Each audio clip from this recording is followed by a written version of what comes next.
Hello, and welcome to our second episode of Candidate Interviews. Today, we'll be talking to the two candidates running for your Texas Ag Commissioner, which has proven to be maybe a more difficult race than we would have expected.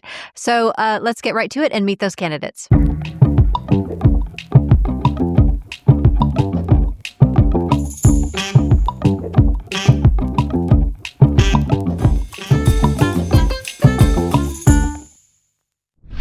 Hi again. Before we get to the candidates, we want to talk about what's on board for you at our October meetings this month, and we have some great stuff. We have Sanjay Narayan talking about central bank digital currency. I always say that wrong. Important topic for everyone. We're going to talk about H-1B visas and how that's kind of a threat to Texas citizens, Texas taxpayers, and how those are used and abused sometimes. We're going to talk about Texas taxpayer burdens with Andrew McVeigh. You want to hear about that because everybody hates property taxes. We still have Krista Child talking about the Islam situation and Sharia law in Texas. That's been a hugely popular program so far where we've had it at other locations. We have candidates visiting all of our satellites as much as possible. We're trying to get as many candidates in front of y'all as possible so you can get to know them. And we have talk about green energy and how that hurts property values. And one that I really love, it's called Why Texans Need to Fire Abbott. So that's going to be the candidates for governor that are challenging Governor Abbott visiting your different satellite locations as the schedule allows. All right, so lots of good stuff coming up, but of course we also have an election coming up, and I'm not talking about the primary, I'm talking about the general election. Early voting starts October 20th. You can go to our website. There are 17 amendments that we're all voting on, and we have recommendations for all 17. There's also some local elections and some special elections that we will weigh in on. Everything, again, truetexasproject.com/elections for all the help you need there. So let's jump to our candidates. To get things started today, we have Agricultural Commissioner Sid Miller with us. Welcome, Sid. We had Nate Sheets. We actually spoke with Nate Sheets last week, and so we wanted to show those two interviews side by side. So let's get started. We hope you will find it helpful. So, Sid, you are a longtime friend of True Texas Project. Sure. We're super happy to have you here. You've donated to us. You've supported us. You let us come invade your office when we're down in Austin, which you have the coolest office in Austin, just so everybody knows that. But you also recently sent us, our board, 26 pages of accomplishments while you've been in office. And it was impressive. Frankly, it was just really impressive and eye-opening. I didn't know that you had done all these things. So we don't have time to address all of them, but I want to maybe talk about some of the ones that are your favorites. And after you do that, I'll see if it compares to my favorites, and maybe we'll bring up some of those. So start with, what are your proudest moments? And well, first of all, how long have you been commissioner? I'm in my third term, so 10 years. Okay. And so tell me your proudest accomplishments in the past 10 years. Well, I don't know if there's just any single one, because each issue is somebody's most important issue, whether it be cotton farmers or, mothers, about the lunchroom. I think the one that's had the largest impact is our Farm Fresh program. And that's where, when I took over, our public schools were serving 0 locally grown products to our children. And through our program, our Farm Fresh program, last year they bought $300 million of locally grown products. Wow. And fed our children. Mm-hmm. And the reason that's significant is before, this food was ultra processed. It was flash frozen, full of chemicals and dyes and preservatives and additives and salt, and then shipped to our schools, and they thawed it out and put it on the lunch tray. Mm-hmm. Well, instead of having healthy kids, we had healthy trash cans. Oh. So we worked real hard on it. I think that one program is made more difference than probably all the others. But all the others are very important to somebody, to some segment of the agriculture industry. It seemed to be there were a lot of things on the list that were saving taxpayer dollars, like there was a backlog on organics things, or inspection travel, I think, came down. Like, tell us about some of those tax savings. Well, the organics, it was a 3-year backlog. It was taking a farmer 3 years to get his application processed. I got that fixed in 120 days, and the train's been running on time every since. So that was one of another one was I quickly found out that we didn't have our scales weren't being inspected. So I did launch Operation Maverick. So we went around the state and found 7,000 businesses that were selling on illegal scales. Oh. So we got that fixed. Gas pumps was another one. The program that I inherited, it was taking 12 years to get around to inspect all the gas pumps. Wow. So and I bet most people didn't know that you're responsible for scales and gas pumps. Well, that's true. Most people think we're all about cows, sows, and plows, but we're the Consumer Protection Agency for the state. So I'm responsible for every barcode scanner in the state, every scale, all the consumer issues, pesticides. We run the Office of Rural Health Care. We're the Chamber of Commerce for the state. Basically, our marketing program. We're in charge of 130 statutory functions. They don't have time to go over them all, but it's really huge. It's a $7 billion agency. My budget is larger than the budget of 31 governors. Yeah. So this is no small agency to run. Wow, larger than 31 governors. I mean, when you put it, everybody knows Texas is huge, and Texas is agriculturally minded. So that's a big number.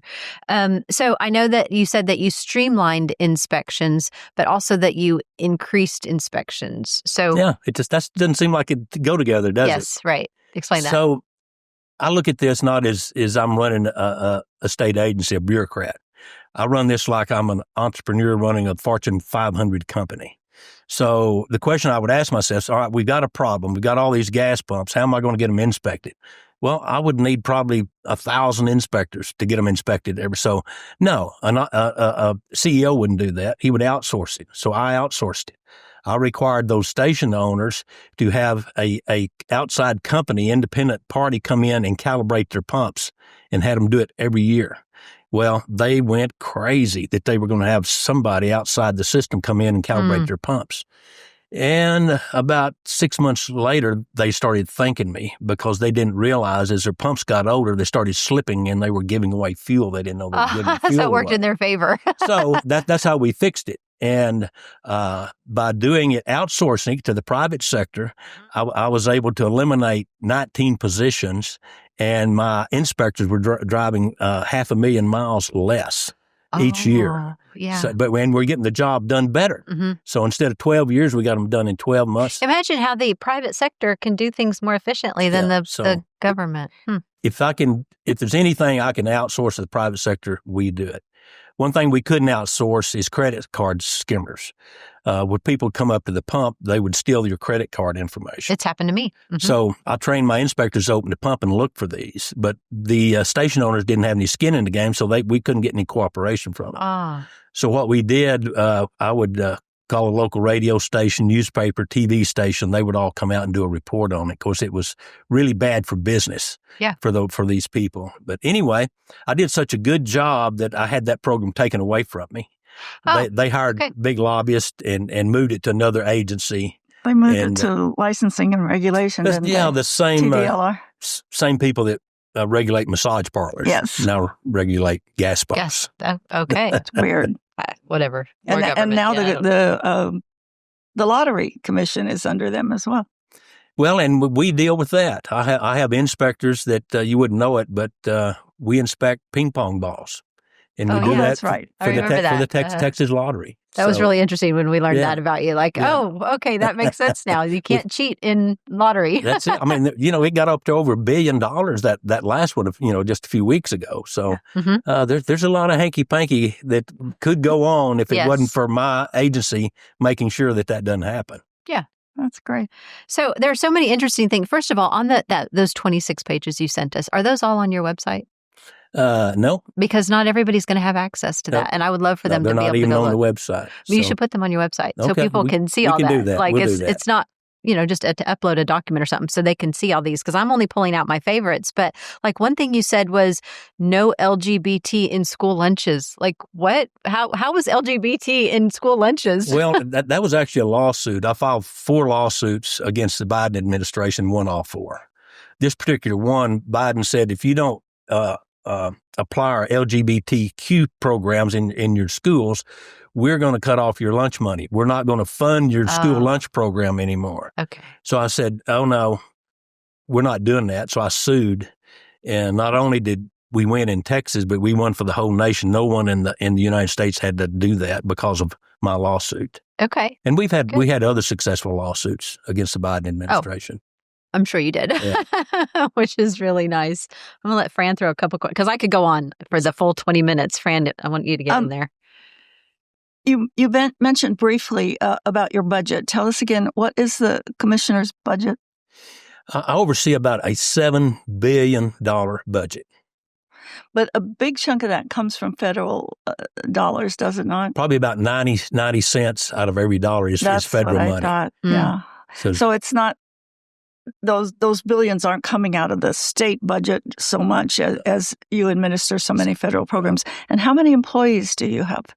Well, I'll put it in perspective. Can I put it in perspective? Of course. Mm-hmm. Largest ag state's California. And it's because they have an $80 billion wine industry. We don't have but a $20 billion. So their department has about 2,500 employees. Third is Florida, and they do the food nutrition. That's my biggest department. They have a little over 4,500 employees. I would say that, and maybe a little biased, that we do it better, faster, and more efficient in Texas, and have a little over 700 employees. Whoa! Yeah.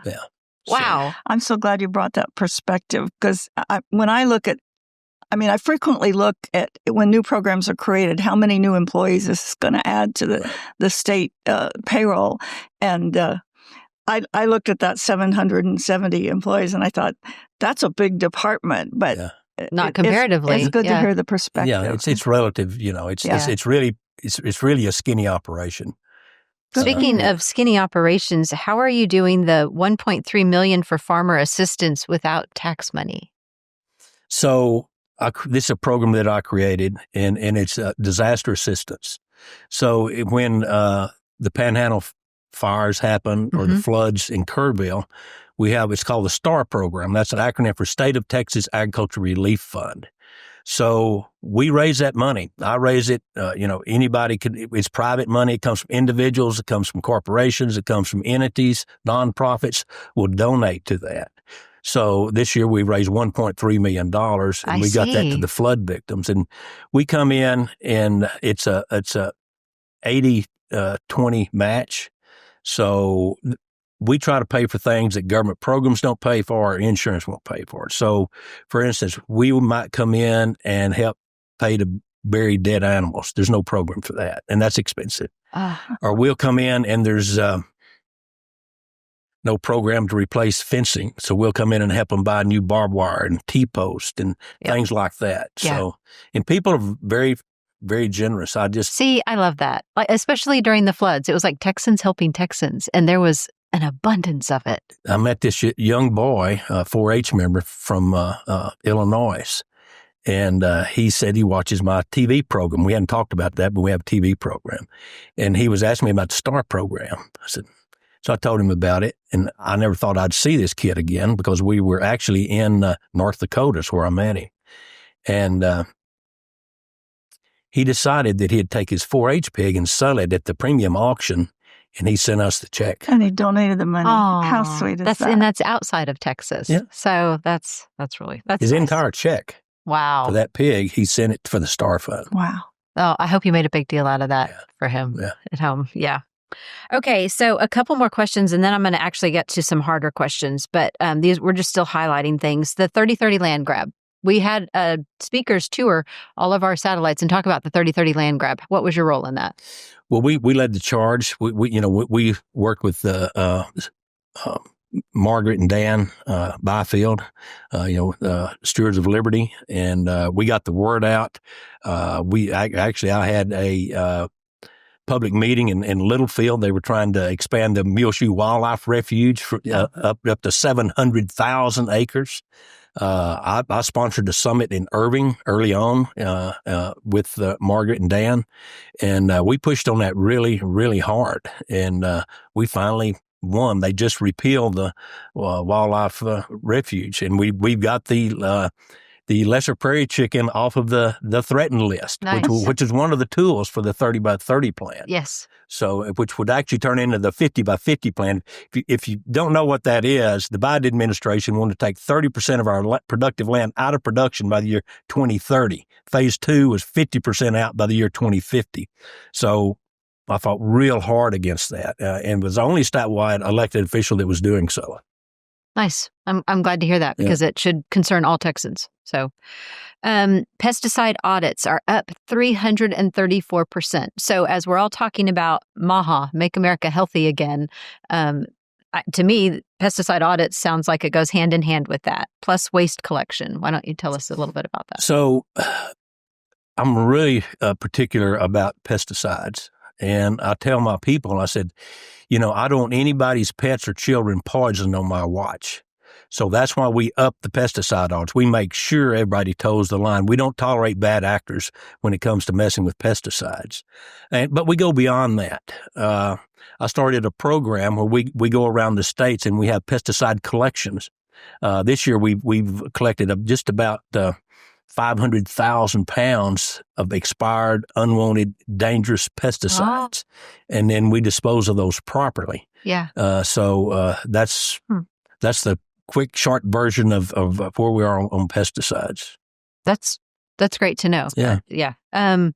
Okay. So this question, I don't know if this is going to be a hard question or not. When we talk about hemp licensing, we know your office has had some bad news, but trouble in this area, like your staff or whatever. I don't really know what all the stories are, but it comes to me when we're talking about campaigns and they're like, oh, well, Sid Miller's office, they got in trouble with these hemp licenses. Well, it was the same thing they did to Trump. They came after me and had nothing, basically. So they said that my campaign consultant was selling licenses for $25,000 a license. Well, only an idiot would believe that, because before I even wrote the legislation in the rules on farming hemp, the legislature had to go in and pass legislation to make it legal to grow hemp. In that legislation, they limited the price of a license to $100. Oh. I mean, it was in the legislation. Mm-hmm. So, if you knew anything about it at all, you knew that was false. So they were coming after me. They weren't after Todd Smith. Matter of fact, when the Rangers interviewed him, they said, if you'll just tell us what we need to know about Sid Miller, this will all go away. Mm. So, and there wasn't anything to tell, so he suffered the brunt of that. He wasn't convicted. He's not a convicted criminal. That's false reporting. Okay, because I have heard that. So I've heard that he's not. Okay, not. Good to know. He agreed to deferred adjudication, which will go away in about 6 months. Okay. He was down to going to trial to prove his innocence, which he was innocent. His attorney said, "You're facing a George Soros judge, a George Soros district attorney in Travis County. Oh boy! You will face a Democrat jury." He said, "You're absolutely innocent, but I don't know that they will declare you innocent." We've all heard those stories. So they recommended you. They've got very way out a plea deal, so he took it, okay. And I think he did. I think he made the right decision. But he's now my chief of staff, and as you can see, we're doing tremendous things, and he's making a great difference. Okay, but they put that man through hell. Okay. The other needlessly. The other big thing that I've heard against your campaign, and that's why we like to do these interviews to get to the bottom of these things. So I'm not trying to put you on the spot, but people want to hear. Please do. I'd like to get it in. And this was actually addressed in the packet that you sent us, is that all I've heard is Sid Miller loves to spend money and he raised fees on us, and address that. I don't know. So when I got there, the department was $18 million in the red. Taxpayers were subsidizing all of these programs. So, for instance, Walmart, Buc-ee's, they would pay half the cost of their fuel pumps. The taxpayers would pay the other half. And the same thing was true about pesticide license, all the licenses. Half our funding came from the General Revenue Fund, which is taxpayer money, and the other half we collected from our customers or people we serve. So I changed that. I thought, I am going to catch heck over this. But I basically doubled the fees, and we quit taking taxpayer money to pay for our program. We pay our own way. If you're in one of the Texas Department of Agriculture programs, your fee to participate in that program pays for the program. Taxpayers are not paying it. Wow. Okay. It's just not right for taxpayers to subsidize Walmart or Buc-ee's or Bolero's. Mm-hmm. I promise you, they can pay their way. It's really not right for them to subsidize, a pesticide applicator either, Orkin or even a farmer, a farmer's pesticide license went from $35 to $70. So it wasn't like it, put them out of business or anything. Yeah. Oh, that's good to know too. So, yeah. Okay. So I still have like 4 or 5 questions in like 2 or 3 minutes. So we're going to blaze through these. Roll. Okay. I have one too. Okay. Why don't you go ahead? Okay.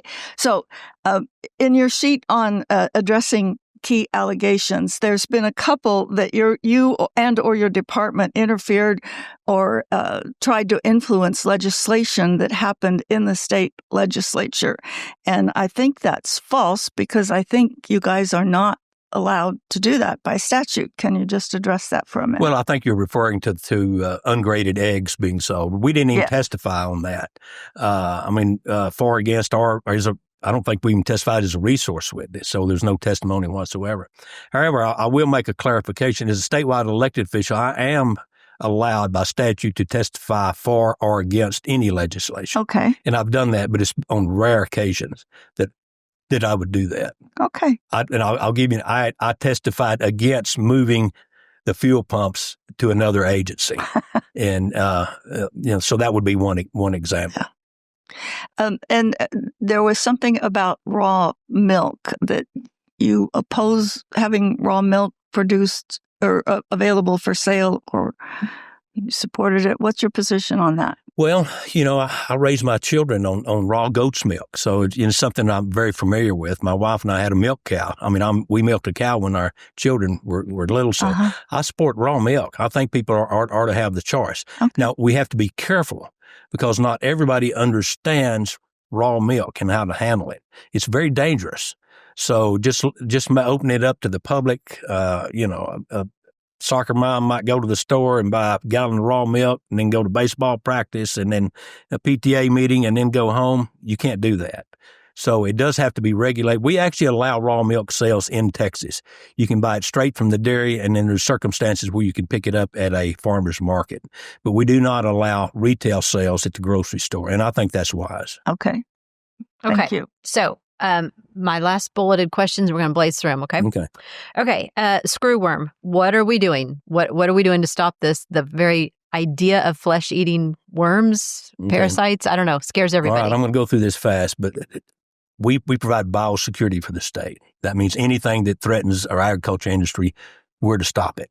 So we're the tip of the spear. Mm-hmm. So my plan is to put out a fly bait. We have a proven fly bait. It was developed by the USDA, kills 90% of the screwworms. You follow that up by sterile male flies. So far, I have not been get the USDA or the Texas Animal Health Commission to do that. Though they want to use 70-year-old technology, which is sterile male flies only. We don't have any. We don't have enough. They want to build a new factory, which will take 4 years.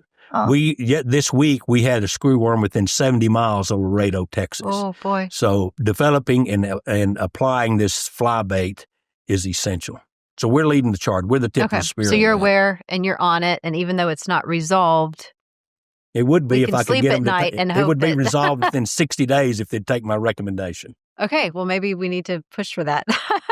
Okay, suicide among farmers is very high. What are we doing to address that? About 3 years ago, it really bothered me that the two highest occupations for suicide are veterans and farmers. So we created our own hotline. There is a national suicide hotline, but they can't really help farmers. Mine's specialized. It's called I don't like the term suicide. It's called the Agri-Stress Helpline. Okay. So it's open around the clock. In the 3 years that it's been open, we've saved about 350 farmers' lives. So I just got back from Washington, D.C. I'm pushing to make this a nationwide program. We actually have it up and running in a total of 11 states. But I talked to G.T. Thompson, Ted Cruz, and they're going to help me push it and make it available to everyone.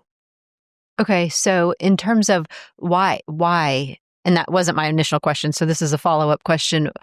Why are these farmers so suicidal or so stressed, or whatever term you prefer? We're having a rash of suicides now because of the low commodity prices. Yeah. Put yourself in place. You're seventh or eighth generation. You're now in charge of the family heritage, and you're going to lose it.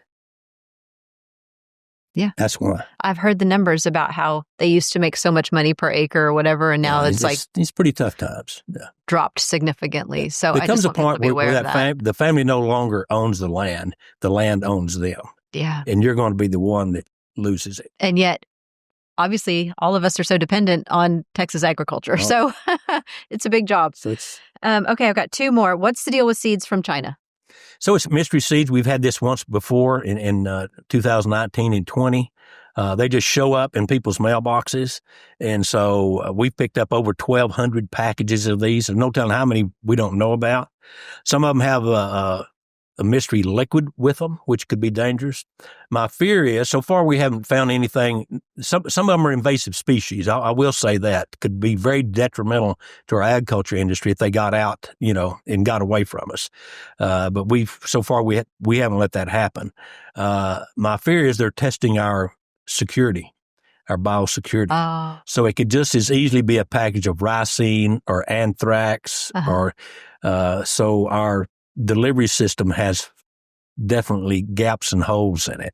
If they can just mail this directly from China, and the ones before went through a distribution center. These are coming directly, and it seems like it's people that have ordered from Temu, which is a Chinese Amazon, which nobody should be ordering from. Right, should not order from those. Yeah. So that's how they mail directly to your house. Mm-hmm. So it's very dangerous, but it's kind of slowed down. Okay. Good to know. And then my last question should be on every Texan's mind. Let's talk about Texas water. Sure.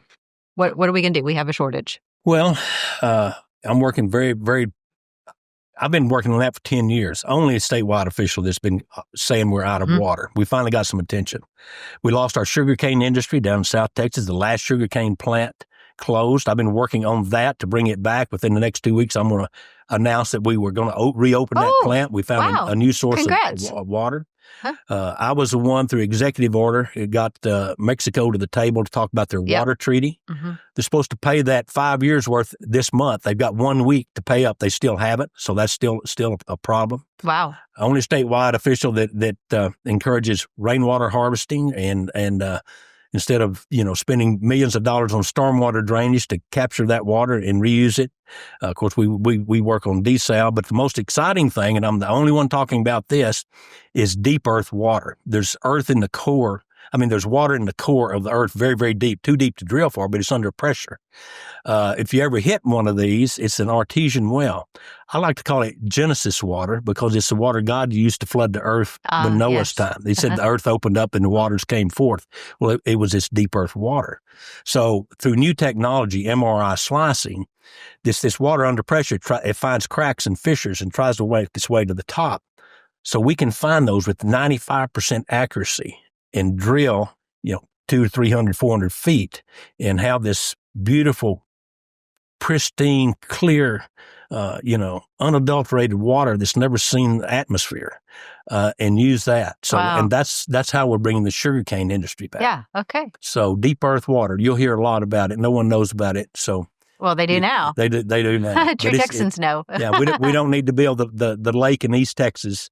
We can use deep earth water to supply the North Texas, Dallas area water. That just probably won you all of East Texas votes. Yeah. I don't think they want that. No, they don't. And I'm against it too, especially when we have this new technology. Yeah. Okay. Well, I know this was like a whirlwind of information. Is there anything you want to say that we haven't said? Maybe some of your endorsements or anything? Yeah, we could go through that. Endorsements are. But I figured the one question you're going to ask me, why am I running again? Why are you running again? Why have you not retired? Well, so I'm working on tariffs. Farmers are facing tariffs. I'm an advisor to Donald Trump. Also, and she'll tell you this, that I'm a mentor to Brooke Rollins at the USDA. Okay. I am really working hard on this ag trade deficit. We are buying more food than we're selling. I mean, that's never happened in my lifetime. We've got to turn that around. I'm working on bird flu, swine flu, screw worms. I'm trying to save the shrimp industry. This will be the last year that you'll be able to buy wild-caught Gulf shrimp because they're going out of business. They can't compete with this farm-raised shrimp. I have a plan on that. We're getting legislation through. That's another reason I was in Washington last week. I'm bringing back the sugarcane industry. I've got to do that. I'm working on the water treaty with Mexico. We have an unwritten farm bill that's 2.5 years past due, so I'm working the Texas delegation on that. Met with the chairman, G.T. Thompson, last week. Deep Earth Water. I'm working with Bobby Kennedy on the MAHA movement. I was in his office last week. He's coming to Texas and help us celebrate National School Lunch Week next month. He's going to make Texas a shining example how to do that. We talked about that a little bit earlier in the show. We are working to get relief in the Hill Country flood area. We're still working to hold Xcel Energy accountable for the Panhandle floods. I did an op-ed this week. Maybe you saw that. I'm working on trade missions. I'm supposed to go to Colombia this weekend, but I've canceled that trip. I actually had Taiwan in my office yesterday. Supposed to be on a trip with them to 44 farms into heart processing. But I'm here with y'all, so I couldn't do that. Oh, thank you. We've been working them for 3 months, and they announced this weekend that they cut a deal with us to buy $10 billion worth of agriculture products. Oh. So that cuts into that ag trade deficit very, very deeply. But I'm working on expand my pesticide disposal. We haven't got all those dangerous pesticides off the market. And then today I issued an emergency quarantine from plants from Georgia, North Carolina, South Carolina, Florida, Mississippi, Alabama, and Louisiana that is a host to the cotton jacid, which is a pest that could threaten our cotton industry. Texas raises almost half the nation's cotton. Yeah. So we're dealing with that. So I've got a lot of undone things that I plan to do when I get finished. Find out more. SidMiller.com is my webpage. Follow us on social media. No elected official is even close to as active on social media as I am. That's very true. Miller for Texas. We'll reach 50 to 60 million people a month on our social media. So thank you for all this, by the way. I mean, it is anybody would agree. What a monster job. All these, I mean, the variety of topics is immense. And you do have a challenger that is very, very likable. So it's a hot race. And we all have a lot of questions. We all have to make a decision, but you're doing a fantastic job. Well, the difference in me and my challenger, he's a one-issue guy, and he knows that issue very, very well, and that's honey. He doesn't know about the pesticides or the water treaties or any of that. That takes experience and years to get those programs up and working. It takes years to get public schools to voluntarily buy $300 million worth of locally grown food. Right. He wants better food and healthier food, but we've been doing that for 10 years. Bobby Kennedy is going to make Texas the example to the rest of the nation. Yeah. So, we were MAHA before it was cool. So there's some big differences. I think I've got a lot more experience, a broader knowledge of the subject material, obviously. I think in an ideal world, maybe we have a mentor under you, a mentee under your mentorship, so that when you do step down, they're ready to step in. And one thing voters will have to make that decision. One thing he says is kind of true, but it's not all the truth. He says that I told him I thought it, encouraged him to run, which I did. He didn't finish the sentence though. I said, if I don't run, you should run. Oh. He doesn't ever tell that. If I don't run, you should run. But he's it'd be a good experience for him. I predict that I'll win. Okay. Well, we will see, but we're excited to have you on the show. We do consider you a good friend, and we appreciate your time. You bet. Thank you. Thanks. Thank you. All right, everyone. We have a treat today. We have Nate Sheets with us. He is running for Texas Agricultural Commissioner, and you may not have heard of him because he doesn't have a ton of political experience, but he's jumped in. So you have a fascinating background to me. So I started listing it. You have former Navy. You've got the whole evangelism cube, which I used multiple times yep. EvangeCube overseas, and then Nature Nate's honey. So just give us an idea of your background. Well, I appreciate it. Thanks for having me. First of all, congratulations on all of your chickens being Republican. That's amazing. Yes, absolutely. They are. As a potential ag commissioner, I have to commend you. Right. Have very right-leaning chickens. That's the first right-leaning chickens. But no, it's great to be here. I think my background shows a little bit of my ADD nature. And so wound up going into ministry because I went on a mission trip, never intended to spend 12 years, and got to do some amazing things, serving communities all around the world, equipping people to share the story. And so we did EvangeCube, and we did I Am Second, but while I was there, I also had a beehive that I bought right after Patty and I got married at her suggestion of us needing a hobby together. This isn't what she was meeting. And so that hobby turned into Nature Nate's, the largest #1 branded honey. Are you serious? It started with one hive? I've been one beehive in my backyard, actually my mom's backyard, because we lived in an apartment when we first got married. And so it started with just that one beehive. Wow. Yeah. So people don't know me because I'm in your pantry. I'm not on your ballot. So, there you go. But we're coming out of the closet in a good way. Yeah. Yeah. Oh, gosh. Especially because you've got the Navy in you, right? So that's exactly right. How you word that. So, and what did you do in the Navy? I was a signalman. So, in the Sheets household, my dad was a retired Air Force colonel, went to the Air Force Academy. And so the girls got to go to college for free, and the boys had to figure out how they were going to pay for college. And so my brother went into the Air Force Reserves with his wife, and I went in Navy because I love to fish. So really? That's how you made that decision? That's how I made the decision. But I also didn't know that when you were an E3 in the Navy, you were a seaman. And so for about 18 months, I was seaman Sheets. And so they would call roll call, and everybody would laugh. And so I was very motivated to make a petty officer and to get out of that as soon as I could. Okay, that's funny. I don't know if that appropriate, but it's funny. But it's funny. Okay. A little delayed. Yeah, took me a second. Okay, so getting a little bit serious, and I don't want to make you uncomfortable, but I want to talk about Sid Miller because he is a good friend to True Texas Project. He's spoken at our meetings multiple times. He hosts us when we go to Austin. He's helped us with kids, bringing up kids into the political scene. He donates to us. So why would you choose to run against him? Like, what's your relationship with Sid? Because I know you have one. Yeah. So I've known Sid, for a number of years. I've actually been a donor of his and one of his larger donors. And having been in Nature Nate's, I always felt like it was a good investment to invest into our ag community. So when I started into this direction, it was not because I was anti Sid Miller. Candidly, I'm pro Texas farming and ranching family, but I'm really pro helping to clean up the food that all Americans eat. And I was encouraged by a friend of mine, Rick Santorum, after I no longer was. I know him. Yeah, he's a great guy. But we were at lunch, and I was just talking to him about I was no longer the CEO of Nature Nate's. I've been on the board, and I'm just searching, asking God what's next. And I've been 12 years in full-time ministry, 12 years full-time in Nature Nate's. And so he said, have you thought about doing something like running for ag commissioner? I was hoping he'd say something like governor, senator, or something, very prestigious. And so in Texas, ag commissioner is pretty, that's pretty high up there. Yeah. And $158 billion contribution to the economy, 10%. That's a big deal. Yeah. But he said, you focused on cleaning up the honey industry. You should do it in food. And so when I was at Nature Nate's, one of the ways I won was by being the most trusted honey company in the world. There are a lot of people that didn't trust honey. So I did that through transparency and transparency through testing. So I tested 100% of all the honey twice before I bought it. I test it and test it, buy it, and test it again. And so our mission statement was to glorify God and help you and your family live healthy lives. And so at the center of those two things was being able to live out my faith through my business, but also focusing on the products that we create and ensuring that they were better for you and for your family. And so those were the ways in which I won.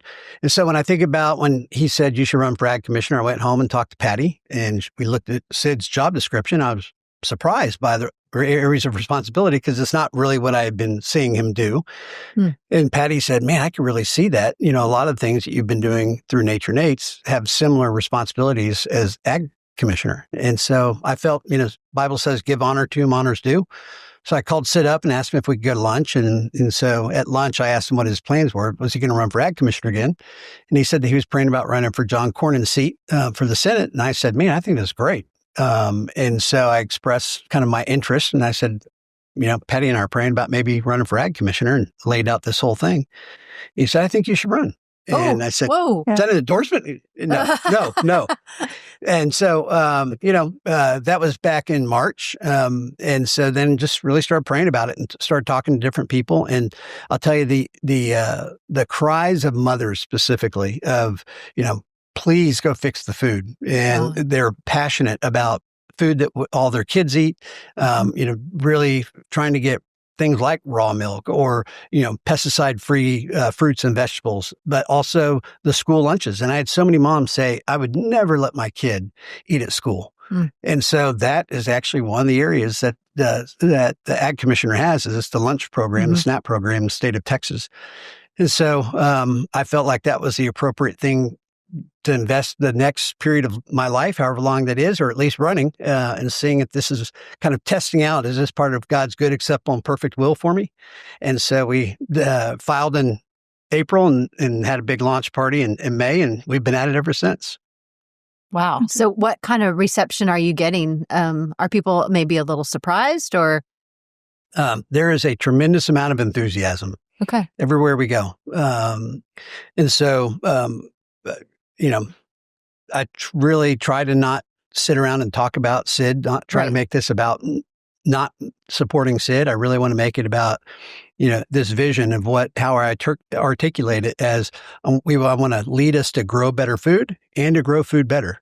And so to me, that's both the agriculture side, but it's also the consumer side. It's both aspects, and we can always do things better. And so, but I think the other portion of that, this morning I was reading in Deuteronomy 28, and it says that, if you seek my commandments and follow my ways, I will send blessings and rain upon your land. Your animals will have babies. Your your harvest will be plentiful.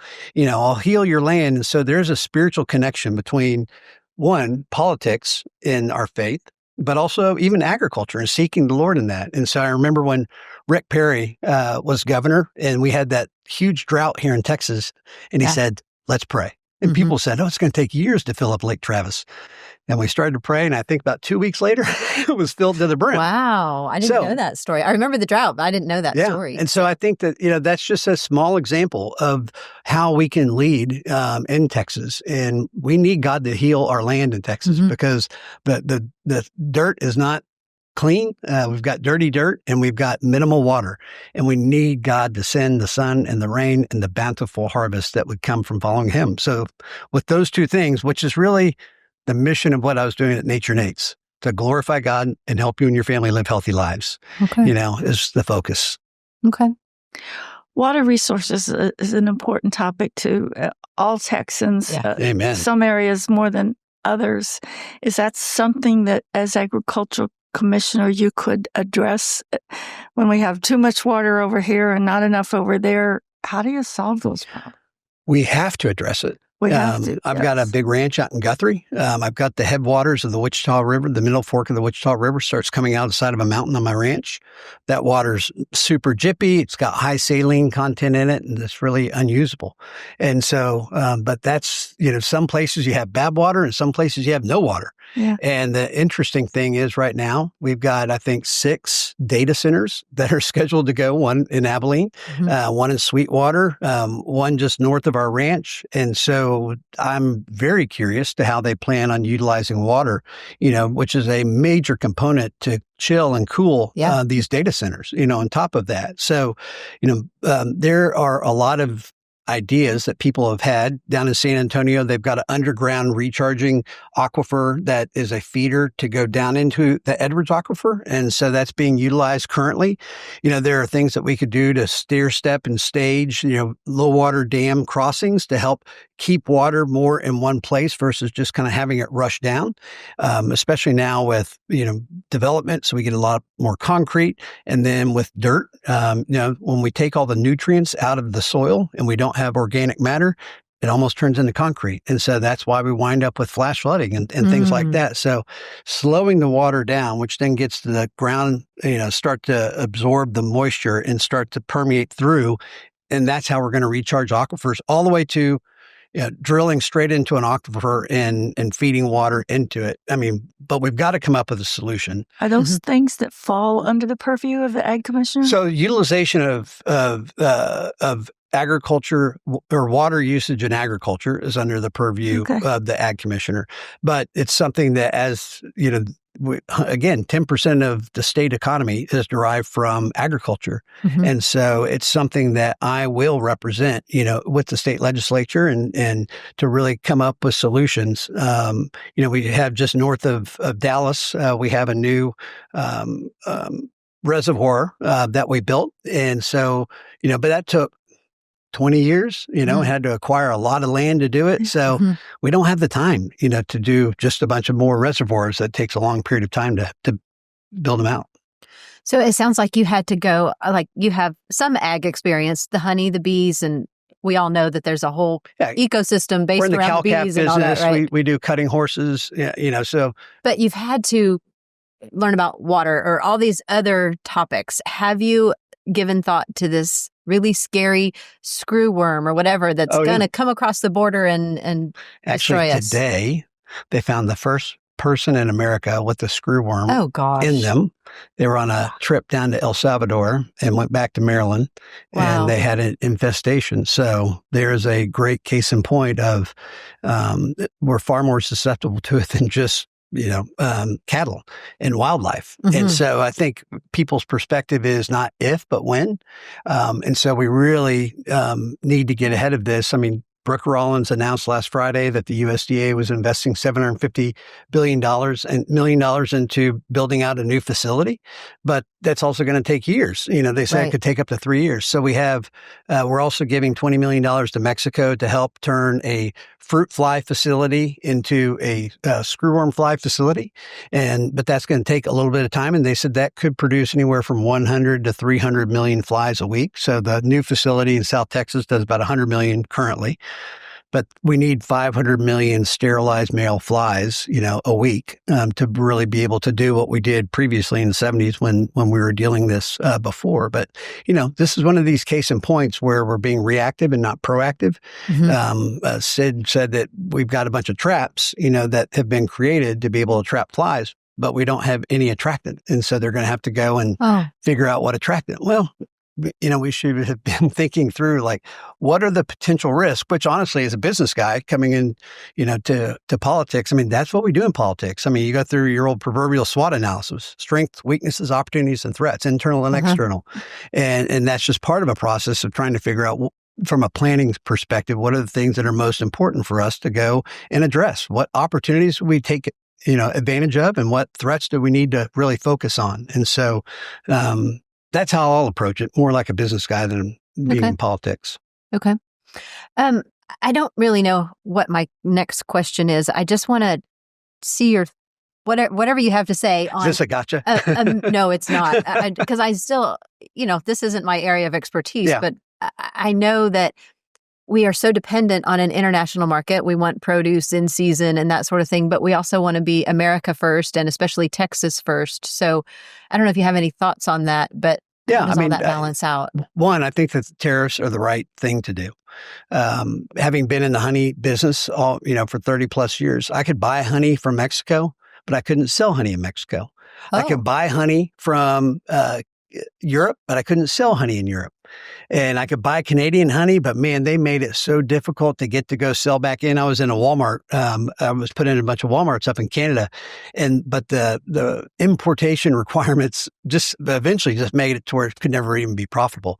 And so other countries around the world have put trade policies in place to really ensure that their agriculture economies are safe and secure. But we haven't had that in America. And so I think that what Donald Trump is doing, is it going to cause some pain? Yeah, probably. But in the short run, in the long run, it's definitely the right thing to do. It starts to equalize everything out for us. And I would say, in Texas, we need to, and I will, in our administration, will go in and, put Texas producers ahead of everybody. So any state agency, universities, educational institutions, let's see what we can utilize from Texas producers before we ever look outside of Texas to be able to use anything. Yeah, I love that. We're almost out of time, and I have one more question, but I want to make sure we're not. What do you got, Fran? Just one that just came to mind. I lived in France for 4 years, and one of the things that impressed me there was at markets when I would go to buy food and vegetables, the supermarkets, not the street markets, but everything had a country of origin on it. You know, if I bought eggplant, it would tell me that it came from Mexico or Israel or Spain or whatever that might be. Is that something you ever? I know we've had a lot of controversy about country of origin on beef products and other meats. It's not a cut and dry. I mean, in the honey business, we've had to have country of origin for quite some time. And so, but there's also when you start to blend from this country, or you start to blend some honey that you got in Texas with some honey you got from the border in Louisiana, you know, or you got your bees on the border of Texas, but they're flying into Louisiana. So what is that? Louisiana flowers. But this is my position. All consumers deserve the right to know what is in their food, where their food is from, and who produced their food. Truth in labeling and transparency in labeling. And so, you know, there were, I think, 9 or 10 bills that were brought into the last round for shrimp and other, you know, agriculture products, and none of them were taken up. And so it's because this is a difficult thing to really kind of process through, and you have to really think through it well, unlike what was done on the hemp. You know, here in Texas, create a lot of confusion. And the TDA, you know, didn't think through all the challenges, you know, and probably had to do with a question on that, but that's probably had a bit to do with because Todd Smith was going to jail for selling hemp licenses. Who's the he's the chief of staff today at the TDA, and so there's a lot of opportunities that we have, you know, to really bring clarity on that. But you know, and as people think about. You kind of zoned out a little bit from saying, oh, I don't know anything about agriculture. You know, this isn't really my thing. Well, you know what? You probably interface with the ag department more than any other department in the state of Texas on a daily basis, 3 times a day. 3 times a day. So if you eat food, it's important to you. Yeah. You know, so you pay attention. And if you're tired, if you feel like so many consumers feel like the things that we eat have a direct connection to our health. Oh, for sure. And we have historic chronic disease in America. 60% of every American has one chronic disease or more.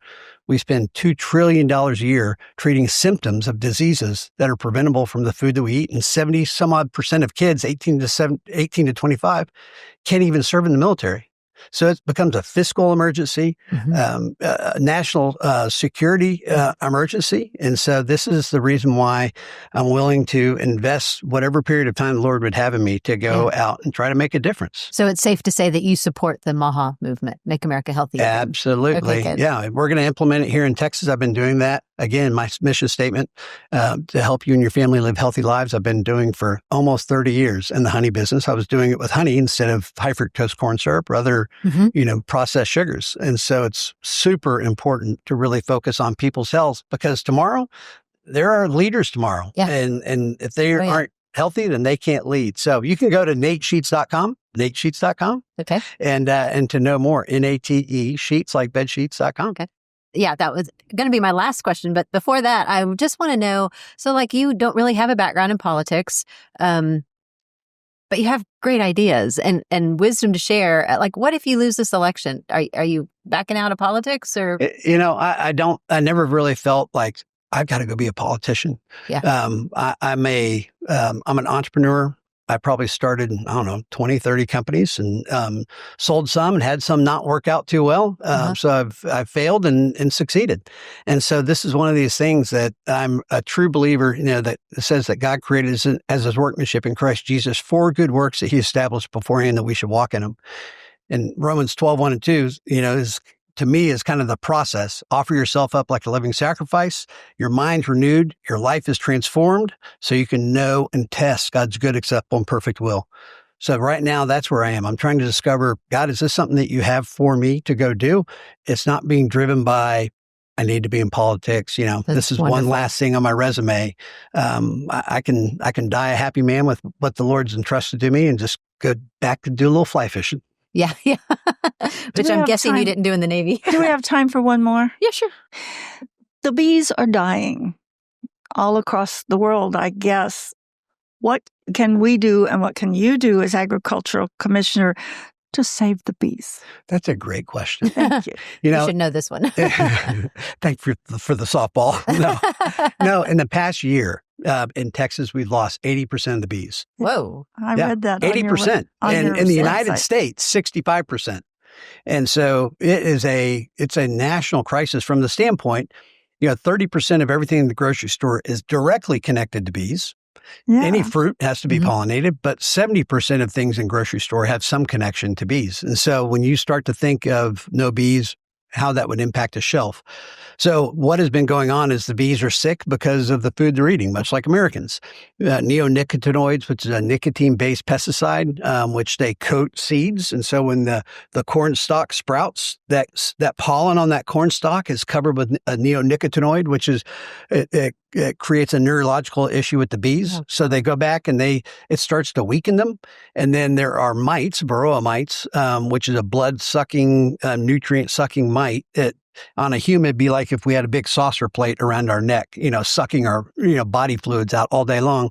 So the bees are susceptible to the mites, and the mites have become resistant to the pesticides that beekeepers use and put it into the beehives. Just like in agriculture, where weeds become resistant to herbicides and fungicides, and the bees start becoming resistant to that. So personally, as a ag commissioner, I've invested in bee research a lot historically, and actually just went down to Texas A&M AgriLife and met with Dr. Slater, who is the UT or A&M's expert on bee genetics. And so they're working on creating a mite-resistant bee, which they have. And now they're just trying to find the ethical ability to introduce that bee out into the wild. But I just personally contributed a bunch of money down there to their new facility because we've got to figure it out. And I never thought my entire life would be provided for by bees anyways. And so I felt like I should give back a little bit. All right. Well, I think one way you can definitely give back was if you're ag commissioner. So I guess we'll see what happens with the race. But we thank you for coming on. And why don't you give your website one last time? Yeah, it's NateSheets.com, NateSheets.com. Okay, very good. Thank you so much. Me. All right. All right, everyone. Well, thank you for watching today's interviews. We will have more for you next month, so be sure and tune in for those as well. For now, here's to Texas. And here's to true Texans. Thanks.